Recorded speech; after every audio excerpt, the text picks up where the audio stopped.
Hi guys, and welcome back. In this video, we want to talk about one of the most important functions, which basically everyone needs to know, the VLOOKUP function.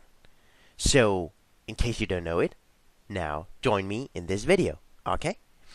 Now, as you can see, I have created again a table with names, country, and a city.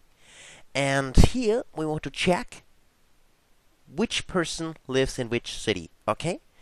And in order to do this, at first, we will click here, and we will create a drop-down list for the names. So go to Data, Data Validation, click Data Validation, and we will select the list with our names. The source are the names here. Okay. And close this, click OK, and we have our names. And now we will use the VLOOKUP function. So type in equals VLOOKUP. And what does this function do? Well, the VLOOKUP function always searches in the first column, okay?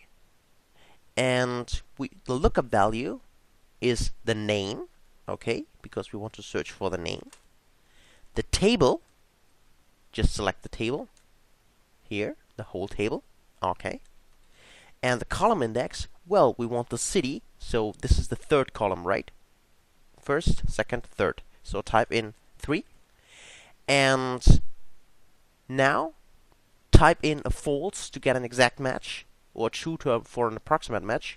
And we will deal with this later on, okay? So for now, just type in false or 0. So 0 also means false, 1 also means true. So if I type in a 0, I get a false. And close the parenthesis, press enter, and we receive Las Vegas. Dan is living in Las Vegas. And if we, for instance, we would say, okay, Xiao, where's Xiao living? In Shanghai. Okay? So this is the VLOOKUP function, or introduction to the VLOOKUP function.